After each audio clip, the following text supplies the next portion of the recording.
Šodien esmu atbraucis uz Fonds Ara rīkotajām lauku dienām. Fonds Ara ir bezpeļņas organizācija, kuru nodibinājām 3 lauksaimnieki, un kura jau apvieno 30 lauksaimniekus, kuru katrs sametās vienā katlā pa eiro hektārā, ko viņi apstrādā, ar domu iegūt neatkarīgas zināšanas tieši praktiskajā lauksaimniecībā. Tas ir dažādu preparātu salīdzināšana, mūsu šajā gadījumā šķirņu salīdzināšana, lai šie rezultāti tiešām būtu objektīvi un nāktu no lauksaimnieka. Tātad Fonds Ara. Vērtējumi baigi forši.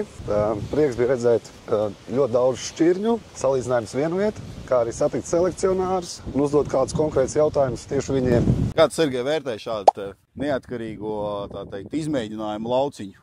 Jā, ļoti pozitīvi. Tu zini, tā domā vai tā ideja bija jau sen, ļoti sen. Protams, tas prasīja finansējumu. Īstenot nebija tik vienkārši. Bet dzīve tur pieprasīja šo masažu. Vai tev jau starp šīm šķirnēm ir izveidojies kāds favorīts? Sujorā. Viņš peklās, jā. Buldozers dod 16 tonnas.